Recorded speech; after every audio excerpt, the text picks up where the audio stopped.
Ancient cultures across the globe whispered of hidden passages to unseen worlds.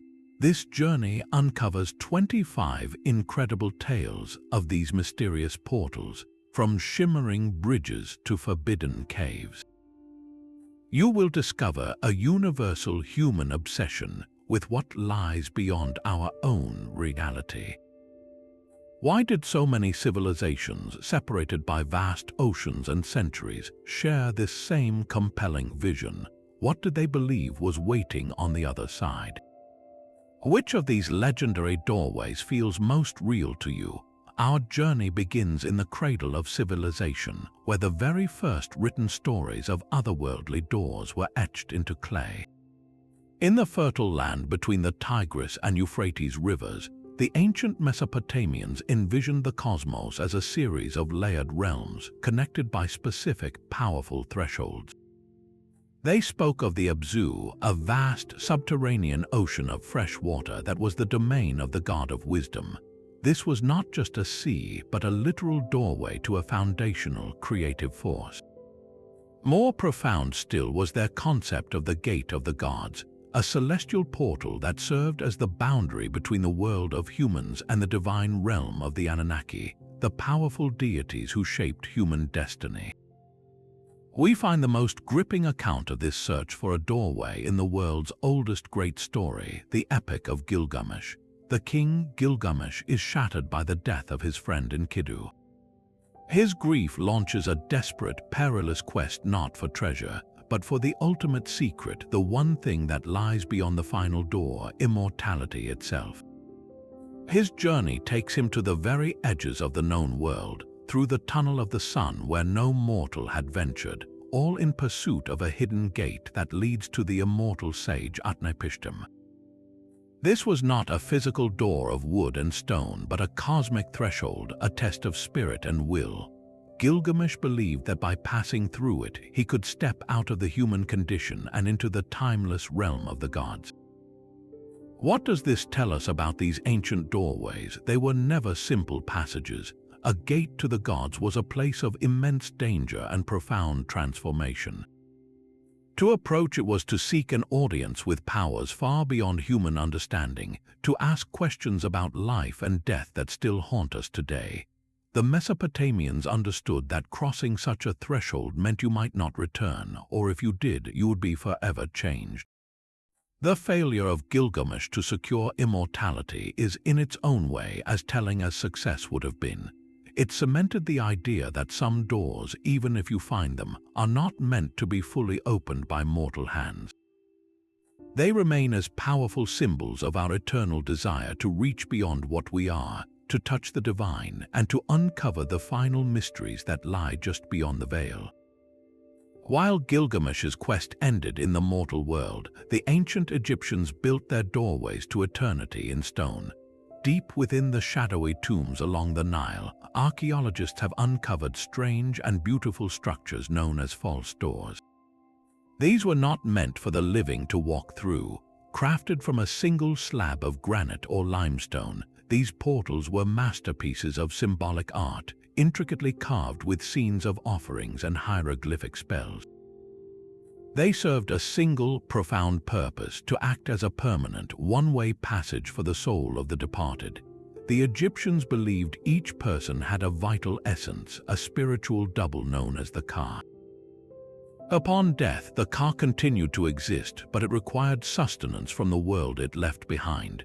The false door was the designated meeting point, a cosmic interface where the living could provide bread, beer, and incense, and the Ka could cross over from the afterlife to receive them. This was the sacred conduit between the land of the living and the blissful field of reeds, the perfect paradisiacal mirror of Egypt where the soul would live forever in abundance. The rituals were precise. Family members would pour water and speak the name of the deceased before the door, activating its power. The inscriptions were not mere decoration. They were functional scripts, a permanent menu, and a guidebook to ensure the Ka remembered its name and its journey, and could navigate the dangers of the underworld to reach its eternal reward. This was a spiritual technology, a guaranteed portal maintained by memory and offering. It transformed the stark finality of death into a continuous, manageable relationship. The tomb was not a sealed box, but a busy terminal with an always open door, ensuring the soul never truly left the community. Why go to such lengths to carve a door that leads nowhere in our physical world? Because for the Egyptians, it led to the only place that truly mattered. It was a declaration that death was not an end, but a transition, and that the bond between the living and the dead could, with the right key, remain unbroken for all time. But the soul's journey did not always follow a preordained path. The Greeks envisioned a much more perilous crossing, a descent into a kingdom of shadows ruled by a god who never welcomed visitors.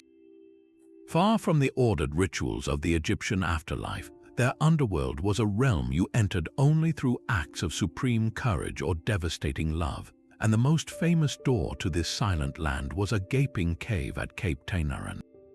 This was no symbolic false door, but a physical chasm believed to be one of the very few direct entrances to the domain of Hades.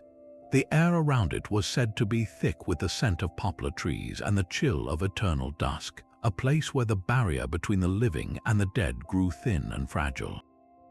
It was here that the most daring heroes of myth ventured when they had business with the king of the dead.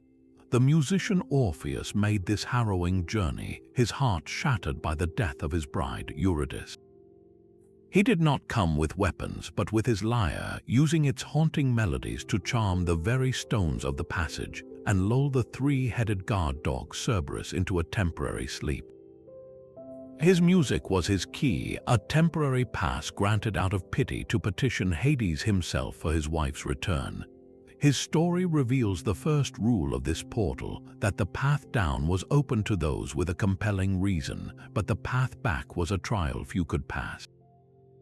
Even the mighty Heracles used this same cave for his 12th and most terrifying labor, his mission to capture Cerberus. Where Orpheus used art, Heracles relied on his raw, divine strength, confronting the hound of hell and dragging it, struggling, back up into the world of sunlight as proof of his power. These two tales, one of love and one of strength, show that the cave of Hades was a true threshold, a place of testing where the greatest human qualities were pushed to their absolute limit. Yet before any hero could even face Hades, they had to cross the final barrier, the river Styx. This was not just a body of water, but the ultimate boundary, a liquid oath that separated the world of the living from the world of the dead. The gods themselves swore unbreakable vows upon its dark waters. To cross it required the services of the grim ferryman Charon, who demanded a single coin as payment, a tradition that led Greeks to bury their dead with a coin placed under the tongue. This single, small detail reveals how deeply these beliefs were woven into everyday life. The river Styx was the point of no return, and the cave of Hades was the treacherous starting point for that final voyage.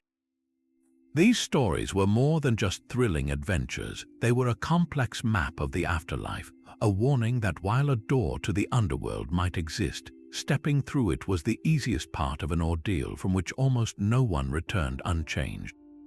Yet the Greeks were not the only ones to build a bridge between worlds. High in the frozen north, the Norse envisioned a doorway of fire and light, a structure so magnificent it defied the very nature of stone and wood. This was the Bifröst, the burning rainbow bridge that connected the world of humanity, Midgard, to the shimmering realm of the gods, Asgard. Think of it not as a simple pathway, but as a vibrating, pulsating artery of pure energy, glowing with the colors of a wildfire trapped within ice. It was not a gentle slope but a precarious, arching span, a test of worthiness for any who dared to walk its brilliant length. This was the ultimate divine checkpoint, and its sole guardian was the watchman Heimdallr. He was a figure of immense power, gifted with senses so acute he could hear the grass growing on the earth far below and see for hundreds of leagues in any direction, day or night. He stood eternally vigilant at the bridge's head, his horn, Gjallarhorn, at the ready. Heimdallr was more than a sentry. He was the living key, the final arbiter of who could pass from the mortal sphere into the company of the Aesir gods. This radiant bridge, however, held a terrifying secret at its core. For all its divine craftsmanship, the Bifröst was inherently fragile. The gods themselves did not ride their horses across it for fear that the flames that gave it form would scorch its very structure. They walked with care, aware that this magnificent portal was their greatest vulnerability. Its true purpose was revealed only at the end of all things, during the cataclysm of Ragnarök. When the fire giants and the forces of chaos march toward Asgard, it will be Heimdallr who raises the Gjallar horn to his lips, sounding a note that will echo through all the 9 worlds, a signal that the final battle has begun. And in that ultimate conflict, the Bifröst itself will shatter. The very doorway that sustained the order of the cosmos, strained beyond its limits by the armies of destruction, will crack and collapse into a billion dying embers. This is the profound duality of the Norse doorway. It was a symbol of connection and divine order, a daily reminder that the gods were accessible, yet it was also the predetermined failure point in the cosmic plan. Its destruction was not an accident, but a necessary part of the cycle of death and rebirth. The bridge was a promise of access, but also a grim prophecy that no doorway, not even one forged by gods, can last forever. Far from the shattering of divine bridges, a gentler but equally potent magic hummed within the hills of ancient Ireland. The Celts did not build their doorways to other worlds, they simply recognized the ones that were already there. Scattered across the landscape were the sheer mounds, also called raths, which appeared as nothing more than small, grassy hillocks. But these were not natural formations. They were the sacred dwelling places of the Shia, the people of the mounds, a powerful race often called the Fair Folk. To enter one of these mounds was to step sideways out of our own time and into the other world, a realm of breathtaking beauty, perpetual feasts, and eternal youth. This parallel dimension existed just beyond the veil of ordinary perception, a shimmering layer of reality where the rules of aging and decay did not apply. The most famous mortal to ever cross this threshold was the warrior poet Oisin, son of the legendary Fionn mac Cumhaill. While hunting, Oisin encountered Niamh of the Golden Hair, a princess of the Shia, who invited him to come with her to the land of Tir na and Og, the land of youth. He climbed onto her white horse and they rode across the sea, passing through the entrance of a Shia mound and into a world of impossible splendor. For what felt to Oisin like 3 blissful years, he lived with Niamh in a state of constant joy, feasting, singing, and exploring the wonders of the other world. But a homesickness for his family and his homeland began to grow in his heart. Niamh, understanding his sorrow, gave him her white horse to ride back to Ireland, but she gave him one single, crucial warning. He must not, under any circumstances, let his feet touch the soil of the mortal world. Oisin agreed and rode back, but when he arrived, he found a land he no longer recognized. The forts of his father were in ruins, and the people seemed small and strange. While trying to help a group of men move a great stone, he leaned too far in his saddle and tumbled to the ground. The moment he touched the earth, the 300 years he had truly been away crashed down upon him in an instant.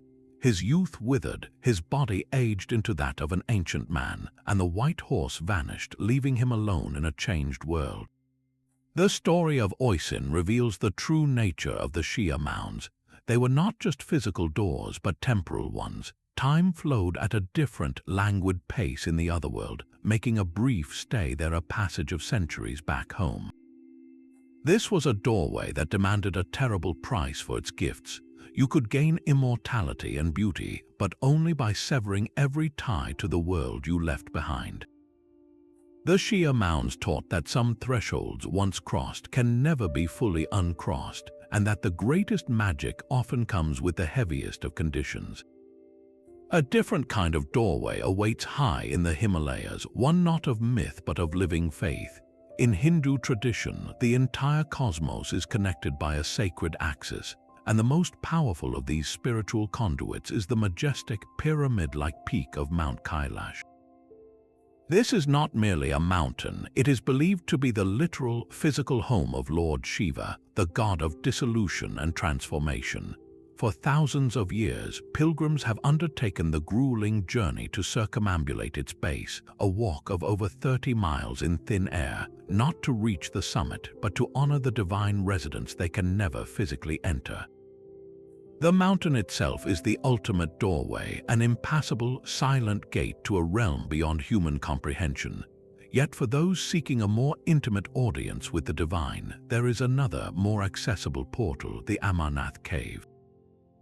Nestled deep within the mountains of Kashmir, this ice-filled grotto is one of the holiest sites in the world. Each year, a natural ice formation slowly takes shape within the cave, a towering stalagmite revered as a Shiva lingam, a physical manifestation of the god's infinite creative energy.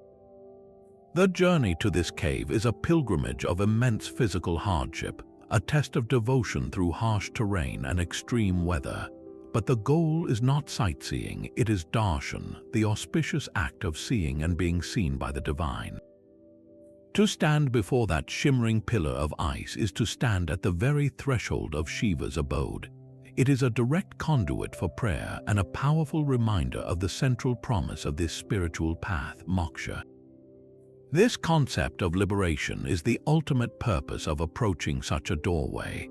Moksha is not simply a good afterlife, it is freedom itself, the release from the endless cycle of death and rebirth, the final merging of the individual soul with the universal divine. The pilgrimage to Amarnath is thus a symbolic journey toward that ultimate liberation. Each difficult step is a movement away from worldly illusion and toward transcendent truth. The cave, with its ephemeral ice lingam that melts and reforms with the seasons, embodies the core teaching of Shiva that all of creation is in a constant, sacred state of flux, of birth and dissolution. By braving the elements to witness this phenomenon, the pilgrim does not just see a symbol, they participate in a cosmic reality. They stand at a doorway that does not lead to another world, but to a deeper understanding of this one and to the final escape from its bonds. Yet the Himalayas conceal a gateway to a kingdom of pure enlightenment, not just a god's abode. Hidden somewhere deep within the snow-shrouded peaks and inaccessible valleys lies the legendary land of Shambhala, a realm described in ancient Buddhist texts as a sanctuary of perfect peace and wisdom.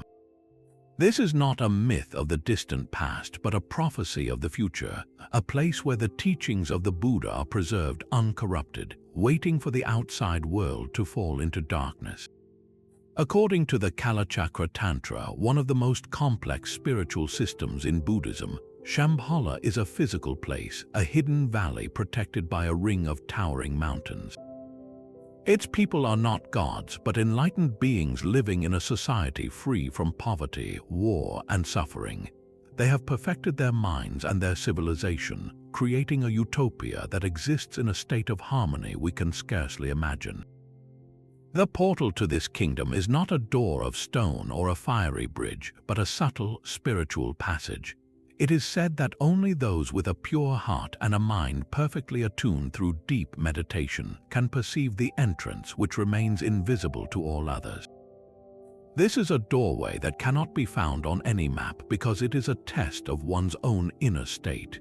The journey to Shambhala is an internal one as much as an external pilgrimage. The ultimate purpose of seeking this portal is tied to a grand cosmic prophecy. The Kalachakra teachings foretell a future time of great conflict and spiritual decline, when a tyrannical force will threaten to engulf the world. It is then that the 25th king of Shambhala, a ruler known as Rudra Chakran, will emerge from the hidden kingdom with a vast army of enlightened warriors. They will not march with conventional weapons, but with the power of wisdom and compassion, and they will defeat the forces of darkness, ushering in a new golden age for all of humanity. This is why Shambhala holds such a powerful grip on the imagination. It is not an escape from the world, but its ultimate salvation. The portal to Shambhala, therefore, is a promise. It is the belief that a seed of perfect peace exists, hidden just beyond our sight, and that when the world needs it most, a doorway will open, and a future of enlightenment will step through to save us all. Across the sea, in the islands of Japan, a different kind of bridge connected heaven and earth. The Shinto tradition speaks of Takamagahara, the plane of high heaven, a celestial realm where the kami, the sacred spirits of nature, reside. This was not a distant, abstract heaven, but a vibrant, dynamic world parallel to our own, connected by a single, shimmering passage, the Aim no Yukihashi, the heavenly floating bridge. Picture a bridge not of wood or stone, but of swirling mist and condensed light, a temporary, ethereal causeway that appeared and vanished at the will of the gods. It was across this precarious span that the most pivotal moment in Japanese mythology unfolded.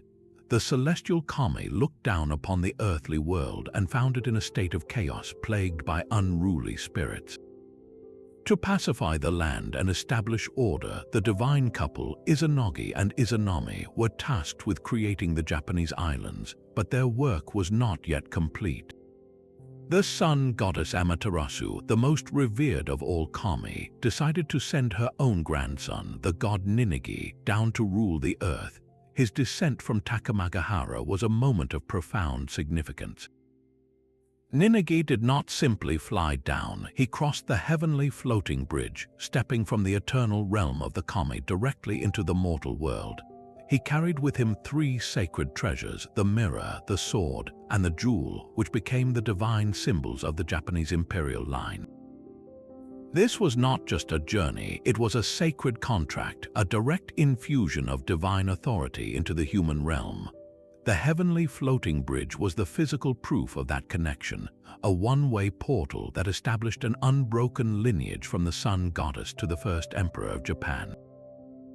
This myth explains more than just the origin of a royal family. It defines the very spiritual landscape of Japan. The kami were not distant, judgmental gods. They were ancestral, present, and accessible. The bridge was a symbol of that intimate relationship, a reminder that the divine had physically touched the islands and left its mark in the form of a continuous ruling line. The emperor was therefore not just a political leader, but a living bridge himself, a human conduit to Takamagahara, responsible for maintaining harmony between the celestial and earthly realms. This story transforms the entire nation into a sacred space, a place where a doorway to the gods once opened, and where that connection is remembered and honored in every ritual and every reign. While the Japanese kami established a divine lineage, a lone fisherman in ancient China stumbled upon a doorway to a different kind of perfection altogether. This is the story of the Peach Blossom Spring, a tale penned by the poet Tao Qian during a time of great political turmoil. A fisherman, navigating a forgotten stretch of river, noticed a grove of peach trees in full, breathtaking bloom on either bank. Driven by curiosity, he followed the grove to its source, where he found a small cave at the foot of a mountain, from which a faint light seemed to glow. Leaving his boat behind, he squeezed through the narrow, cramped opening. After a few dozen steps, the passage suddenly widened, and he emerged into a world beyond his wildest dreams. He found a vast, serene land of fertile fields, beautiful ponds, and orderly mulberry trees. The people were well-dressed and content, their faces glowing with happiness as they worked and played. They were shocked to see the fisherman, and after a moment of surprise, they welcomed him into their homes. They explained that their ancestors had fled the wars and tyranny of the Qin dynasty centuries ago, and they had lived in this secluded paradise ever since, completely cut off from the outside world, with no knowledge of the dynasties that had risen and fallen since. For days, they hosted him with feasts and kindness, but when the fisherman decided to leave, the people made one gentle request that he tell no one of their existence. He agreed, yet on his way home, he carefully marked his path. When he reported his discovery to the local magistrate, a search party was sent out, but the fisherman could never find the cave again. The marks he had left seemed to have vanished, and the doorway to that perfect world was lost forever. This cave was more than a physical passage, it was a powerful Taoist symbol. It represented the transition from the chaotic, artificial world of human society into a state of natural harmony and simplicity. The peach blossom spring itself was a vision of wu-wei, the principle of effortless action, where people live in spontaneous accord with nature and each other, free from the burdens of government, tax, and war. The story's ending holds its deepest lesson. The doorway did not vanish by mere chance. It closed because the fisherman broke his promise. His attempt to bureaucratize the discovery, to report it to the authorities, was an act that violated the very essence of this hidden world. His desire to return with outsiders to exploit the portal proved he was not truly aligned with its values of trust and seclusion. The peach blossom spring was not just a place, it was a state of being, and the cave was a one-way threshold for those whose hearts were truly ready to leave the world behind. It asks us a poignant question: if we ever found such a doorway to a perfect society, would our own worldly instincts and attachments ultimately prevent us from ever staying or even from finding it again? Deep beneath the sun-drenched jungles of the Yucatan, a different kind of doorway opened straight down. For the ancient Maya, the world was a fragile layer suspended between the heavens and a terrifying, watery underworld called Xibalba, the place of fright. And the most direct entrances to this realm were not built by human hands, but carved by nature itself, the cenotes. These vast natural sinkholes, formed when limestone bedrock collapsed to reveal hidden groundwater, were far more than just sources of fresh water. They were the sacred mouths of the earth, the literal portals through which one could communicate with the chaotic and powerful gods of the deep, the lords of Xibalba.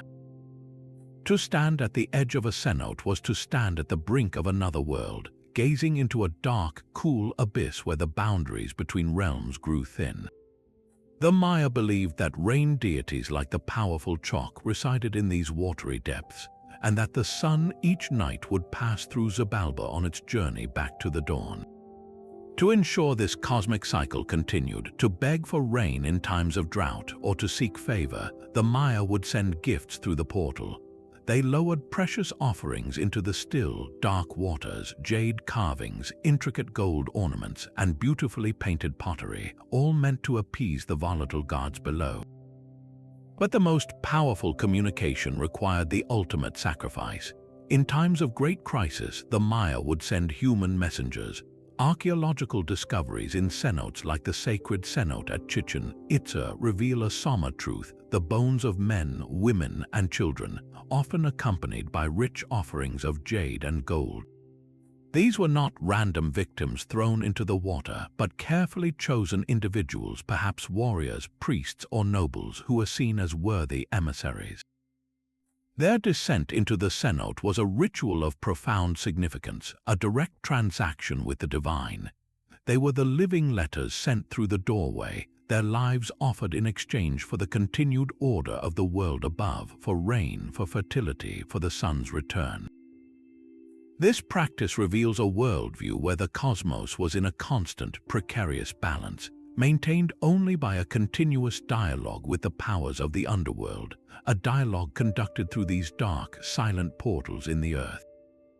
The cenote was a two-way street, a place where prayers and gifts went down, and where life-giving water and divine favor were hoped to come back up. It was a stark reminder that a doorway to another world was not always a place of wonder, but often one of awe, fear, and the most solemn of responsibilities. The descent into Mictlan was a 9-level journey of attrition, a grueling test of spirit that every ordinary soul had to face. For the Aztecs, the afterlife was not a single destination, but a perilous road through a layered underworld, with each stage demanding something different from the traveler. The journey began not with a single gate, but with the first of many thresholds, a river that could only be crossed with the help of a small yellow dog. This was the starting point of a 4-year odyssey through desolate landscapes, where the soul faced biting winds, clashing mountains, and obsidian blades that fell from the sky.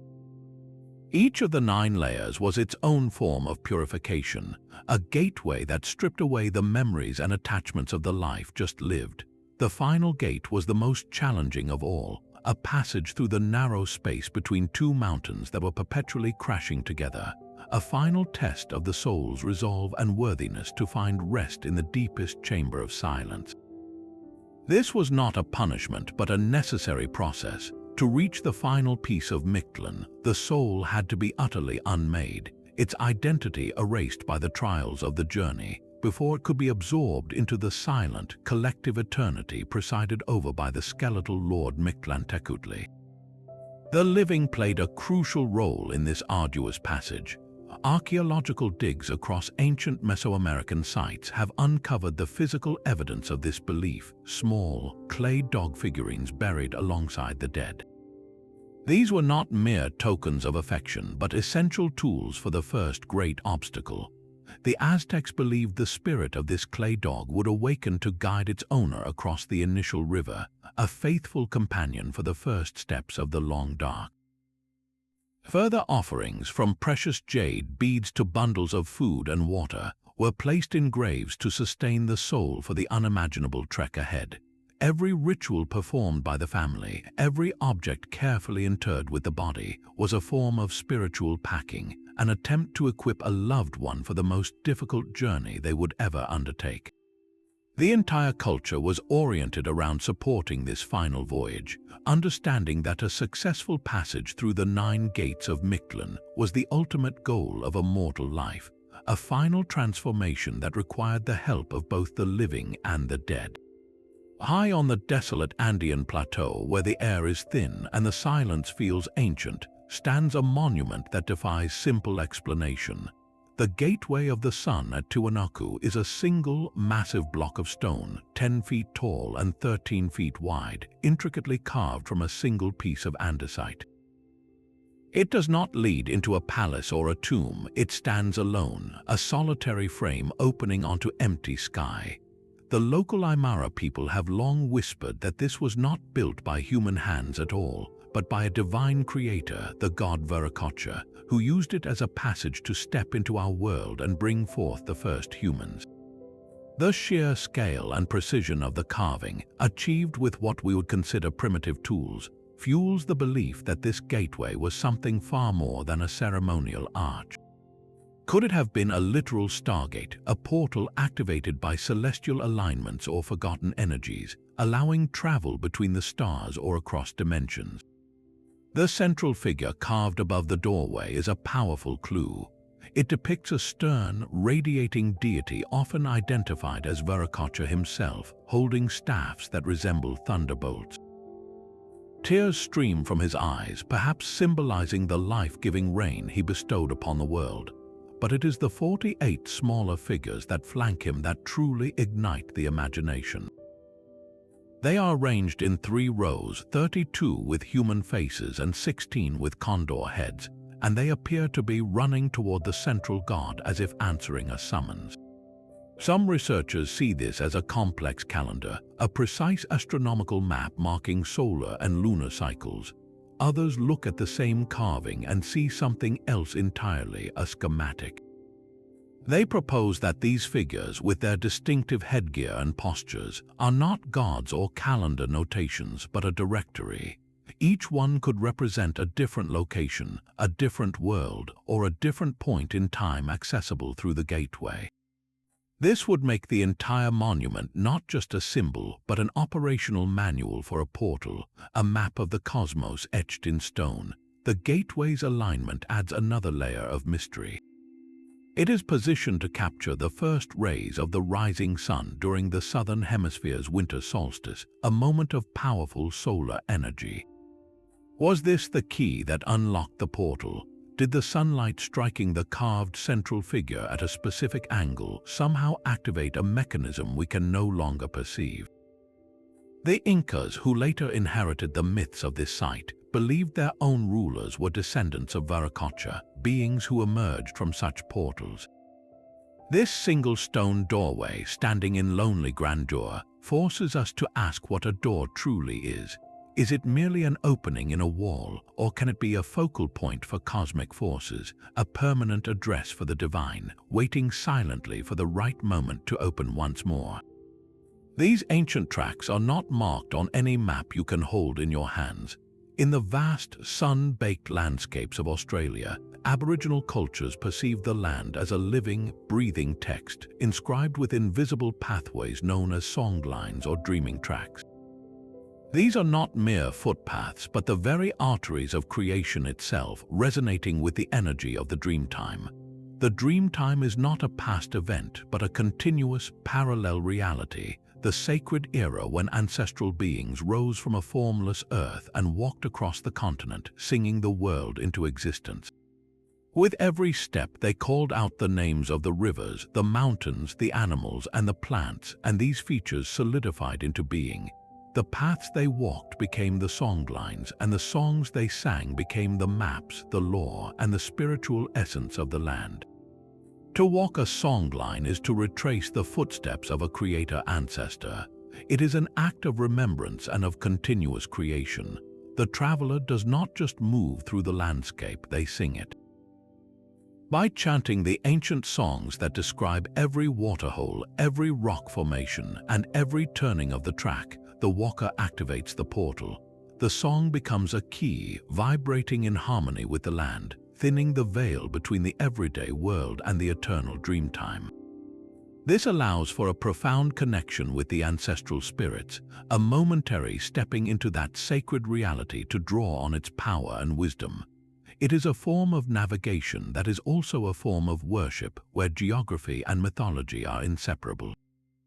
The land itself is the doorway and the song is the hand that turns the knob. What happens if the songs are forgotten? The belief is that the land itself would suffer. The songlines are a spiritual network that keeps the country alive and healthy. To sing the country is to maintain it, to participate directly in its ongoing creation. This transforms the entire continent into a complex, interlocking web of portals, where every significant location is a node of spiritual power accessible through the correct ritual and the correct song. It is perhaps the most holistic vision of a doorway we have yet encountered, one that is not a structure but a relationship, a living conversation between people and a land that is forever dreaming itself into being. But the sea itself could become a doorway for those who knew how to read its signs. For the Polynesian navigators who first settled the vast Pacific, the ocean was not an empty void, but a living, spiritual territory crisscrossed by invisible pathways known as ava. These were not just sea lanes for physical travel, but spiritual conduits, channels that connected the world of the living, Ao, with the eternal, ancestral realm of Po. An ava could manifest anywhere the veil between worlds grew thin. A specific submerged cave where ancestral voices echoed in the surge, a violent, swirling whirlpool that seemed to drain down into the underworld, or even in the deep, silent space beneath the keel of a voyaging canoe during the most perilous open ocean crossings. The Polynesians understood that to sail across the deep ocean was to literally travel between worlds, with one foot in the tangible reality of wind and wave, and the other in the domain of gods and spirits. The most skilled navigators, the wayfinders, were therefore more than just sailors. They were spiritual mediums trained to sense these portals and navigate their power. They knew that an ava was a place of both immense danger and profound opportunity. A whirlpool ava might pull a vessel down into the depths of Po, a one-way journey from which there was no return. Yet that same portal was also a source of sacred knowledge and mana, the spiritual force that empowered all life. A navigator could, through intense concentration and ritual, send his spirit down through the ava while his body remained on the canoe, consulting with ancestral guides to receive the bearings for land that was still far beyond the horizon. This was a form of celestial hacking, using the spirit world as a navigation aid. The most personal ava, however, was the canoe itself. During a long voyage, the rhythmic slicing of the hull through the water, the shared chanting of the crew, and the collective focus on a distant, unseen homeland could transform the vessel into a moving portal. The keel, cutting through the dark water, became a blade that parted the veil, allowing the canoe to glide not just across the ocean, but along the border between Ao and Po. This is why rituals were so vital before a journey. The entire vessel was consecrated, made safe for this liminal travel. The Polynesian Ava teaches us that a doorway to another world is not always a fixed location you can find on a map. It can be a dynamic, temporary state, a moment of collective purpose and spiritual alignment that turns a simple journey into a passage between realities.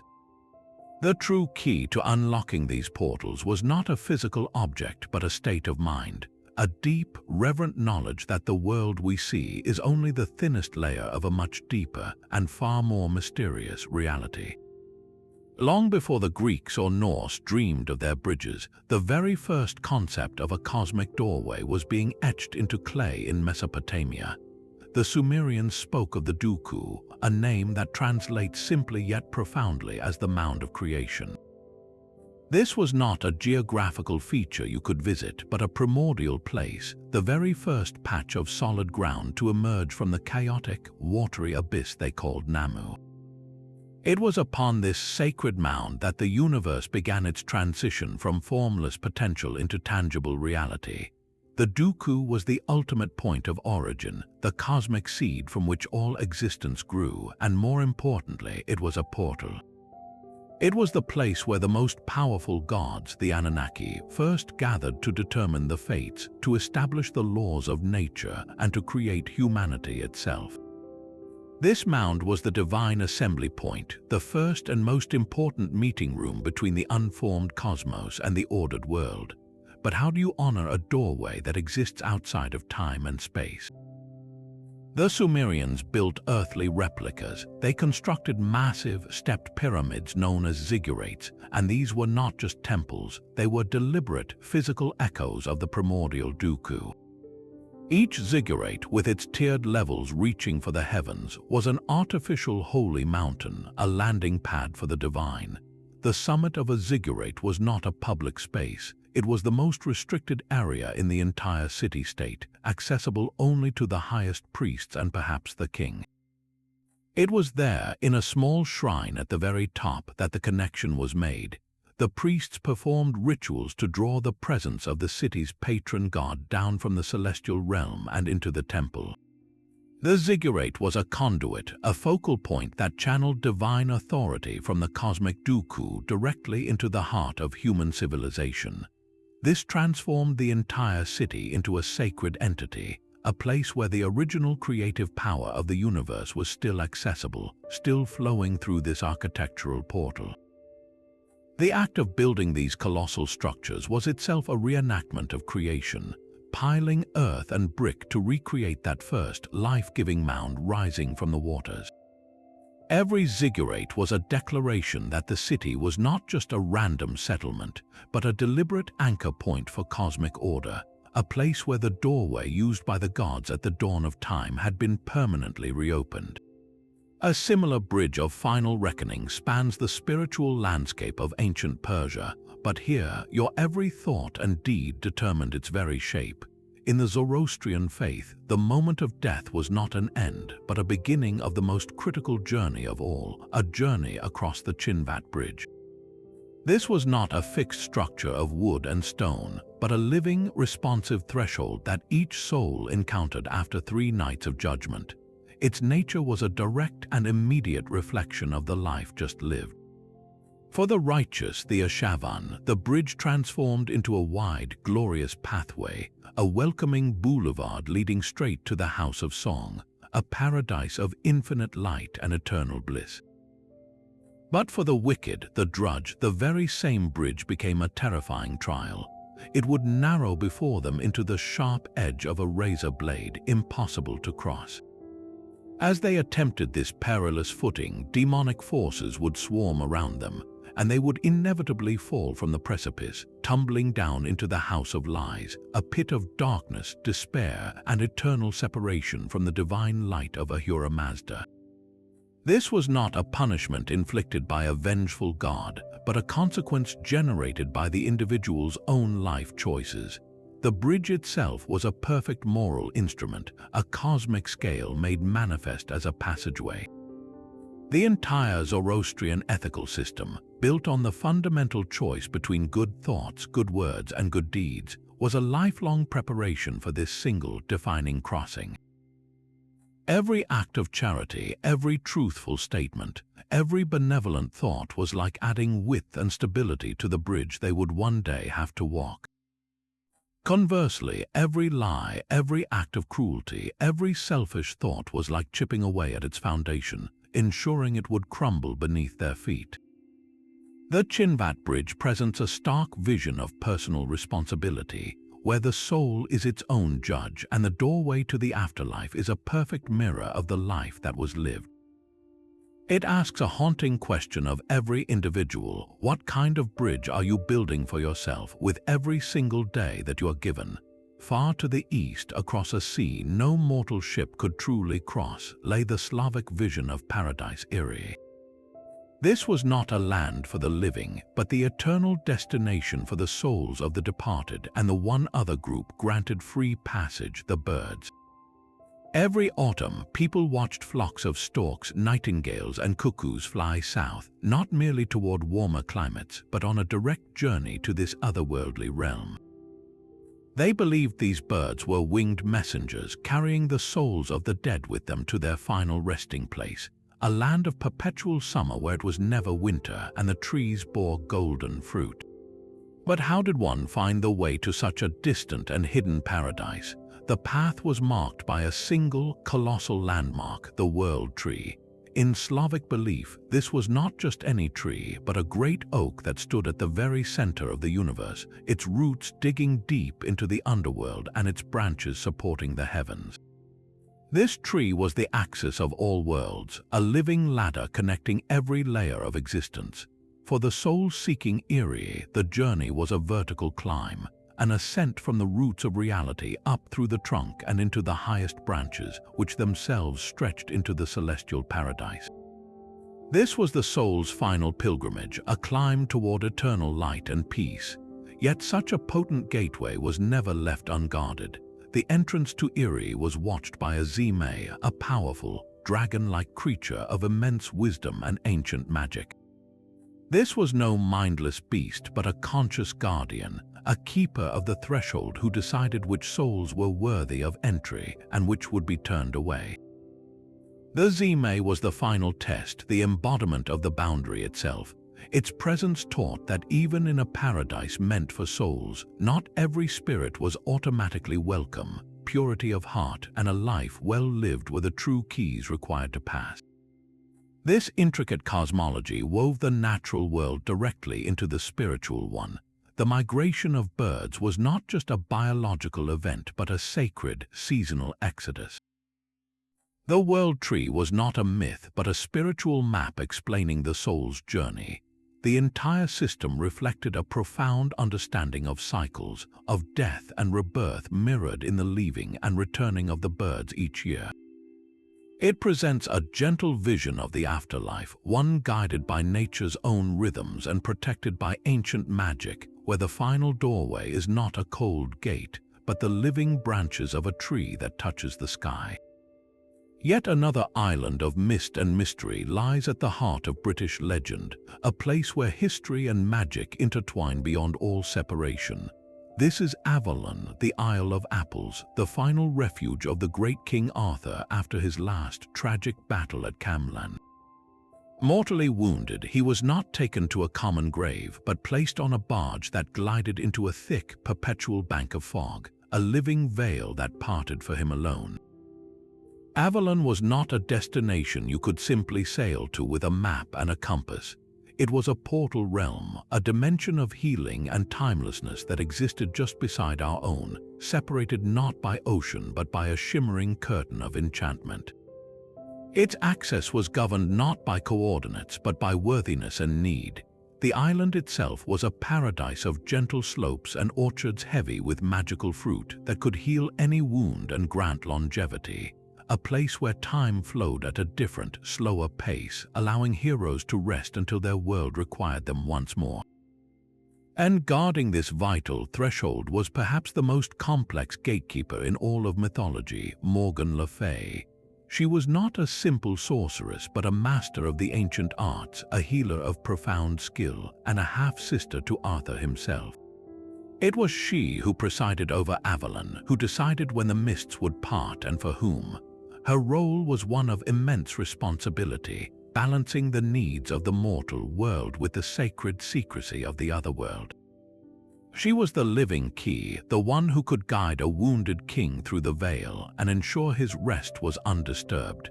This transforms the legend from a simple story of a king's death into a powerful myth of cyclical return. Arthur was not dead, but sleeping, healing in a parallel world, waiting for the trumpet call that would summon him back to Britain in its hour of greatest need. Avalon, therefore, is the ultimate promise of renewal. It is the belief that our greatest champions are never truly lost, that they merely wait in a sanctuary just beyond sight, their doorway guarded by those who understand the delicate balance between all worlds. A different kind of sanctuary awaits those who seek not just enlightenment but survival. Across the high Himalayas, Tibetan Buddhists speak of Baal, hidden valleys concealed by the mountains themselves. These are not mythical lands like Shambhala, but actual, physical locations, their entrances obscured by rock and illusion, waiting for a specific and sacred purpose. They are portals to pure lands, realms of ultimate peace and spiritual power, woven directly into the fabric of our own world. The belief is that the great tantric master Padmasambhava foresaw ages of conflict and darkness. In his compassion, he did not just create a prophecy, he built an escape route. He blessed these remote valleys, infusing them with a sacred geography that would remain invisible to all but the most spiritually prepared. A Baal is not found by simply climbing the right mountain. The path reveals itself only to those whose karma is pure, whose intentions are selfless, and who are fleeing genuine calamity. The journey to a Baal is therefore a test in itself, a pilgrimage where the outer landscape mirrors the inner state of the traveler. A person filled with greed or violence could walk directly past the entrance 1,000 times and see only unyielding stone. But a person whose mind is clear and whose heart is devoted might see a passage open in the mist, a subtle shift in the light that reveals a path no map has ever recorded. This is the ultimate function of the Baal, to act as a spiritual refuge during times of existential crisis, when war, famine, or spiritual degeneration threatens to extinguish the light of wisdom in the world. They are shelters designed to preserve not just human life, but the sacred teachings of the Buddha, allowing a community of pure practitioners to survive, to continue their meditations, and to emerge when the darkness has passed to receive the world with compassion. The most famous of these in the Western imagination is Shangri-La, a name that captures our deep yearning for such a hidden sanctuary. The concept asks a profound question of us all.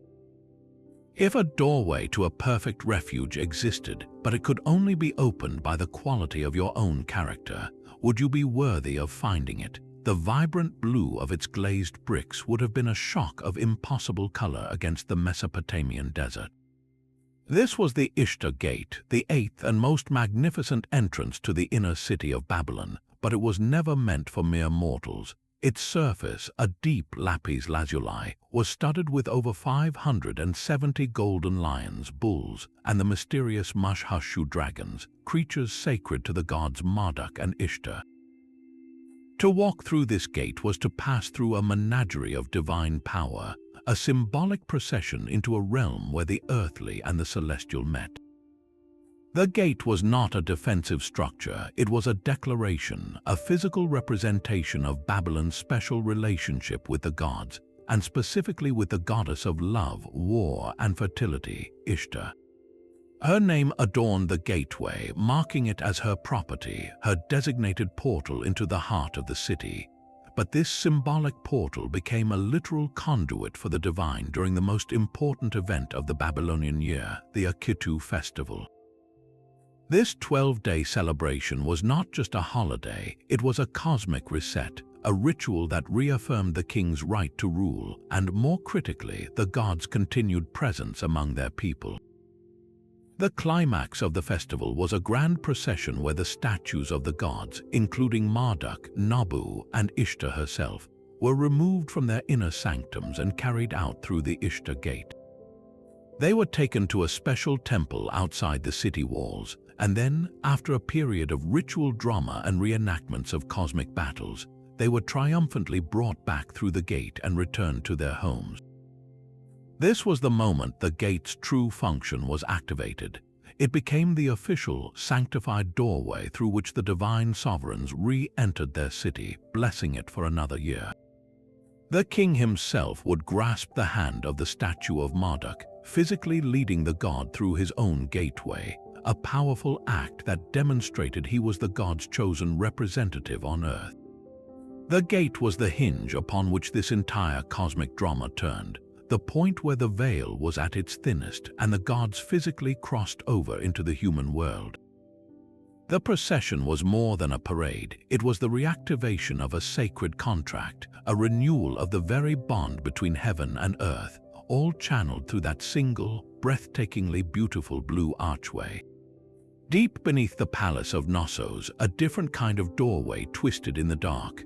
The labyrinth of the Minotaur was far more than a complex maze designed to trap a monstrous hybrid.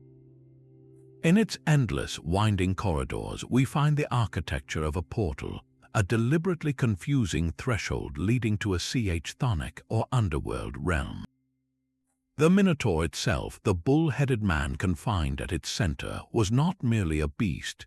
It was a guardian, a terrifying sentinel for a gateway that led not to freedom but to the land of the dead. The very design of the labyrinth was the key. Its impossible, non-linear paths were meant to disorient and spiritually unravel anyone who entered, stripping them of their connection to the world above and preparing them for a descent into the underworld. The Athenian tributes sent into its depths were not just sacrifices to a monster. They were offerings sent through the portal, their lives a payment to the powers that ruled the world below.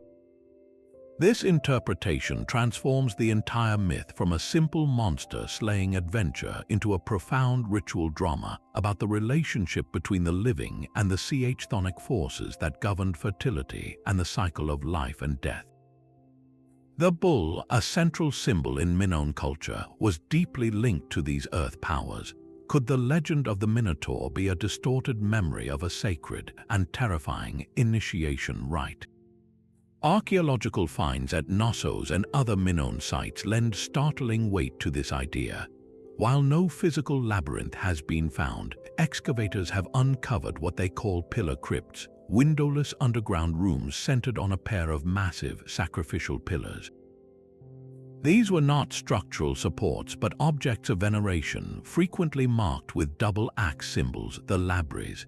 This sacred symbol, from which the word labyrinth likely derives, was carved everywhere, a recurring motif believed to consecrate a space as a gateway.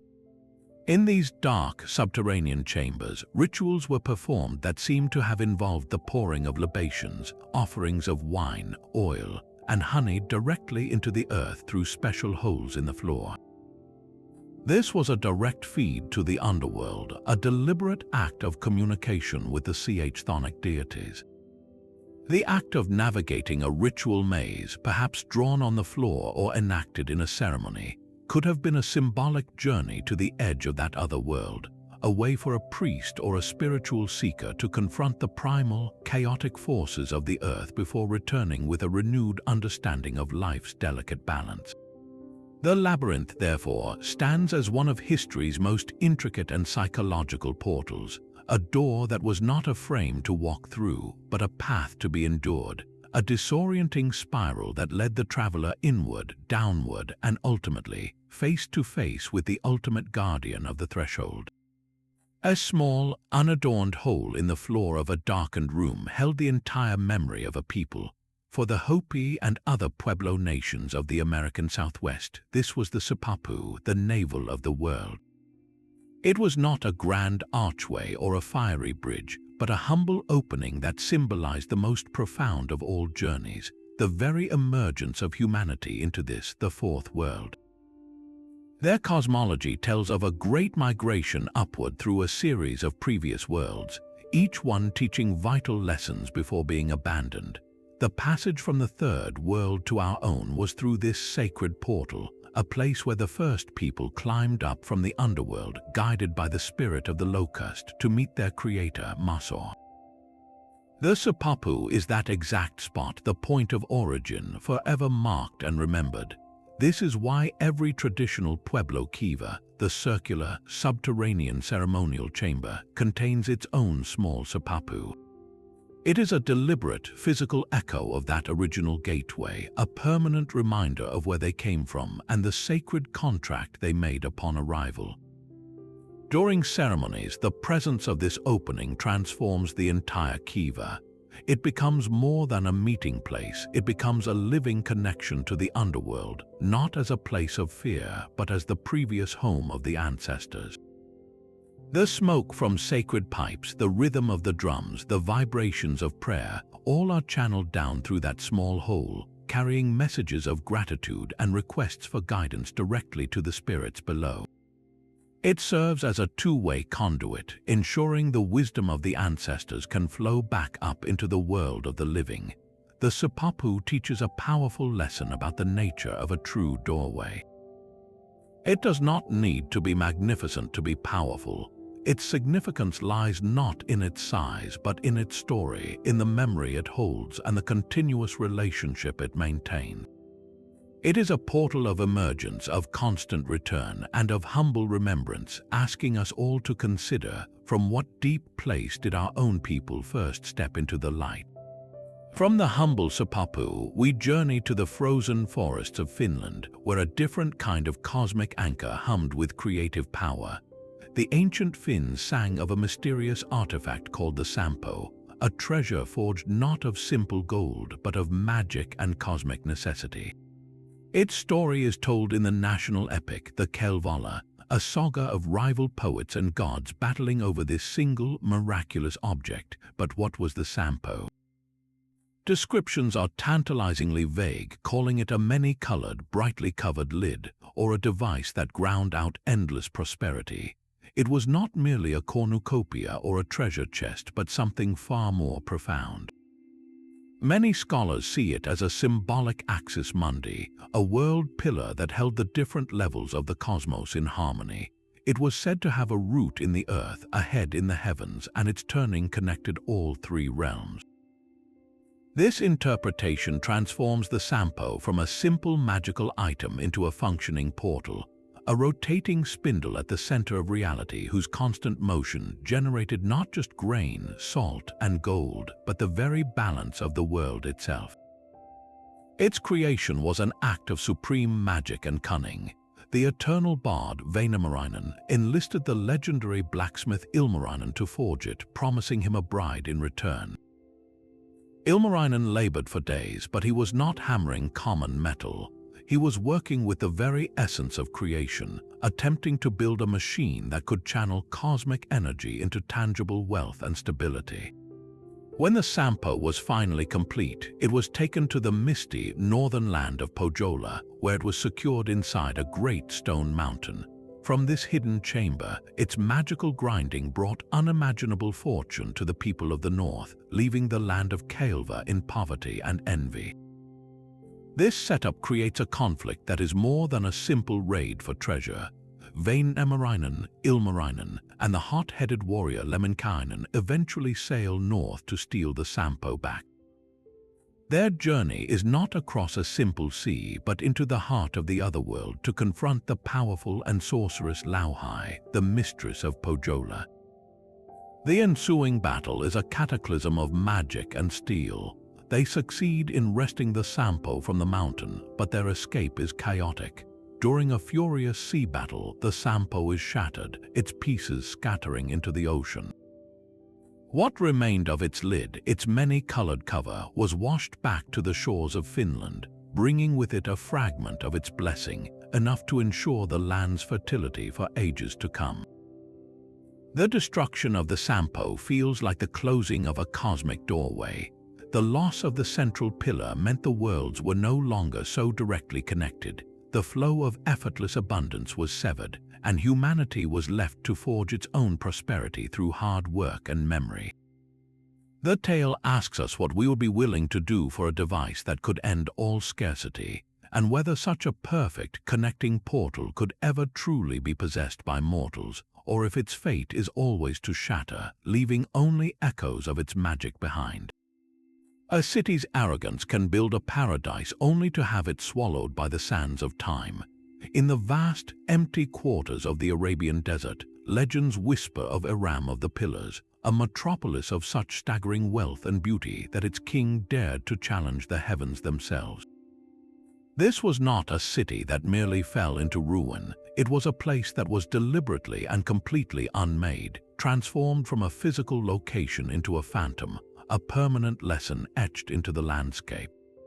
The story finds its most famous telling in the Quran, where Aram is mentioned as a city of the tribe of Ad, a people gifted with immense strength and prosperity. Their king, a figure known as Shaddad, became consumed by his own power. He ordered the construction of a paradise on earth, a rival to the garden promised to the faithful, a city built with towering pillars of gold and silver, filled with lush gardens and flowing rivers in the heart of the most arid desert. When a prophet named Hud was sent to warn them of their pride and to call them to worship the one God, they mocked him, secure in their own perceived invincibility. Their punishment was not a simple conquest by a rival army. It was an ontological erasure. For 7 nights and 8 days, a scorching, suffocating wind was sent against them, a wind that held no refreshment, only a relentless divine judgment. When the wind finally subsided, the city of Aram was gone. Not just destroyed, but vanished as if it had never been built at all. The sand had swept over its towering pillars, leaving no trace for archaeologists to find. This is where the tale transcends a simple moral fable and enters the realm of the mysterious doorway. Aram did not just crumble, it was shifted. In many pre-Islamic poems and later mystical interpretations, Aram did not simply vanish from the map, it vanished from our dimension. It became a ghost city, a place that still exists in a parallel reality, a glittering mirage trapped in a state of eternal suspension as a divine punishment. Its inhabitants were not just killed, they were frozen in their moment of hubris, their magnificent city now a prison outside of normal time and space. This transforms the empty desert into a potential portal. The legends say that under very specific conditions, a traveler might stumble upon a gateway.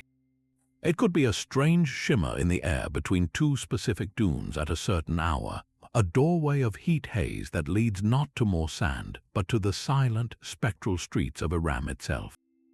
To find such a passage is not a blessing but a curse. It is a vision of what happens when humanity reaches for a heaven built on arrogance, a permanent exhibit of a civilization that priced itself out of the world. The story of Aram is a chilling exploration of a doorway that was not built but created as a consequence. The portal is not one of seeking but of warning. It asks a haunting question: if you ever found a lost city of unimaginable splendor, how would you know if you were discovering a treasure or stumbling into a monument to a sin so great it broke the very fabric of reality? Our final doorway soars above the earth, a vessel of both metal and mystery. Ancient Indian epics speak of the Vimanas, celestial chariots that traverse the sky, but their true purpose was far grander than simple flight. These were not mere vehicles, they were dimensional gateways, engineered to carry their passengers between the many layers of existence known as lokas. The texts describe these lokas in vivid detail, from the heavenly Svarga to the subterranean Patala, each a complete world with its own laws and inhabitants. A Vimana was the key that unlocked the passages between them. The Mahabharata recounts journeys where heroes ascended directly to the realm of the gods, not through prayer or meditation, but aboard these magnificent craft. The descriptions go beyond myth, detailing intricate controls, various types of ships for different missions, and even aerial battles fought with weapons that sound unnervingly modern. These were not metaphors for spiritual ascent, but accounts of a sophisticated technology for interdimensional travel. The pilot operated more than a steering mechanism. they manipulated the very fabric of reality, using mantras and yantras, sacred sounds and geometric diagrams to navigate the cosmic pathways.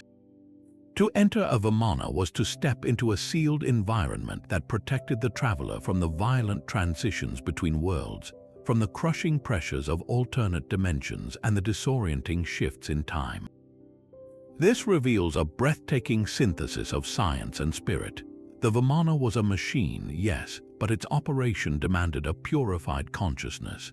A mind clouded by desire or ignorance could not safely command the forces required to bend space and pierce the veil between lokas.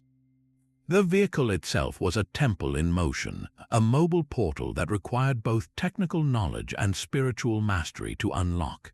The ancient sages who documented these flights were mapping a cosmos of almost infinite complexity, a multiverse connected by a network of celestial highways. The Vimanas were the ships that sailed these starry rivers, their hum not just the sound of an engine, but the vibration of reality itself being folded. They represent humanity's oldest dream of the stars, not as distant points of light, but as neighborhoods in a cosmic city, with doorways that opened for those who had learned to build the right key. From the cosmic bridges of the gods to the silent gates of the soul, these 25 doorways reveal a truth echoing across every continent and culture. Humanity has always been a species of thresholds, forever drawn to the shimmering line between what we know and what we yearn to discover. Whether carved in stone, sung across a landscape, or hidden within the human heart, these portals speak to our deepest questions about life, death, and what might lie just beyond the edge of our reality. They are more than mere stories, they are a fundamental part of our shared imagination, a testament to an unshakable belief that our world is not all there is. Each tale, from the desperate quest of Gilgamesh to the silent promise of Shambhala, offers a unique key, a different perspective on the greatest mystery of all. So we leave you with this final thought. After journeying through these countless realms and the gates that guard them, which doorway calls to you? Is it the solemn promise of the Egyptian false door, the perilous test of the Chinvat Bridge, or the haunting, lost perfection of the peach blossom spring? Let us know which of these ancient passages you find most compelling in the comments below. And if you enjoyed this exploration into history's greatest mysteries, be sure to subscribe for more journeys into the unknown.